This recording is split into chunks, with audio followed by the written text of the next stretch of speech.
Good day at magandang hapon o magandang paggabi na sa inyong lahat at syempre, a day in my life. Naku po, medyo nakakainip na yung nagpapahanap ng bango. Shoutout sa iyo.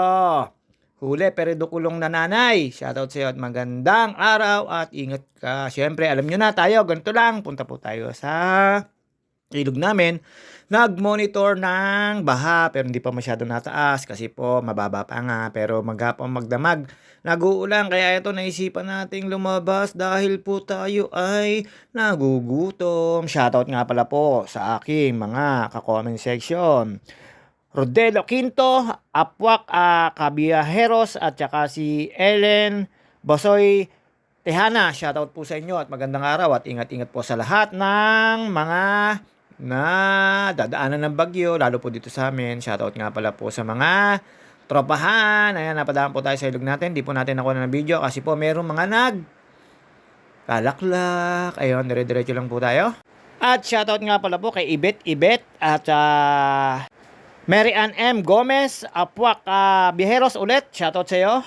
Sa iba ko po hindi na shoutout, pasensya na po. At ayun nga po, ito tayo. Ayan naman tayo. Pag-ala na naman tayo. Maghapon po kasi pagkatapos ko mag-drive pag uwi.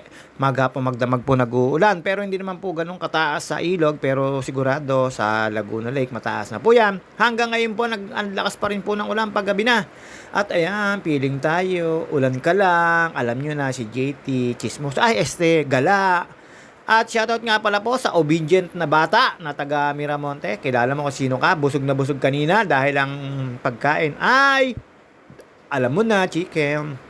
At dito pa nakita ko po si Pisan Anto Ramiro. Shoutout sa iyo, sa asawa ni Carla. At ayan, tsaka si Scott Brian, nasa mga po legend. Ayan. Paglabas ko naman po dito, kaya ako na lumabas, aghahanap po ako makakain. Yung pala, wala rin po ako mabibili. Yung mga tawag dito, fishball, or kikiam. Ayun, suma total, balik ako sa ano ng ate ko, bahay. Kumuha na ako ng tinapay, alam nyo na. Tapos yung ubi shepherd ng mga mother sa Baguio, inabot ko pa. At ilang araw na po yun. Talagang kahit panis-panis, kinain ko na po. Wala pa naman pong asim. Ayan, shoutout nga pala po sa, sa harapan po tayo. Yung nagpapahanap ng bangos na shoutout sa'yo. Hanggang ngayon, wala pa pong bangos sa mga gustong pumunta ay wala pa po talaga. Nga pa ang magbabangos at wala pa ako nakikita. Ayan lang po yung nakita ko pero hindi ko po kursunada dahil mais. At syempre alam nyo naman dire-diretso lang tayo dito at nakita ko po si Mama Leti, Babes at si Iray. Shoutout sa inyo. Ayun, hindi nila alam kinukunan ko sila ng video at nagmamarte silang tatlong magbibiyanan at magnanay. At syempre, dire-diretso lang po tayo dyan. At alam nyo naman po tayo, ganto-ganto lang tayo. Daan po tayo dito at nakita ko po yung Home Alone, the realest. Home Alone, the realest. Kumapit ka at may dadaang tren. At nakita ko po yung shop nila Sob at Sobnil. Ayan, nakita nyo naman po. Ayan, no, nagkukwentuhan. Walang kalam-alam na binibidyoan ko sila. Hindi ko po alam kung anong pinagmamaritisan nila. Ayun, pagdating ko po rito, ayan.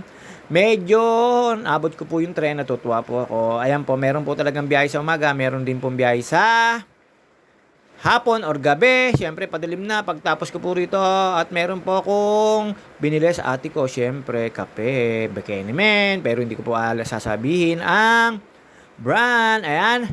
Nandito na po tayo. Tawid riris lang po tayo. Then, bukas po yung mga tindahan ng aking mga kapatid. Pero wala po tayo na marites. At pagkatapos ko po doon sa tindahan, ayan, sumili po tayo sa traffic. Cool ka lang kahit kalakasan ng bagyo may traffic. At syempre balik na po tayo. Ayan, nakita nyo naman po bukas na bukas ang tindahan ng aking dalawang kapatid. At syempre pagkatapos po nito napadaan po ako sa tindahan ni Neil. Bukas kahit na bagyo, di ko alam kung nasan si Neil. At nakita ko po dyan si pare Richard Patricio. Ayan, may laro kami bukas, sabi ko sa kanya.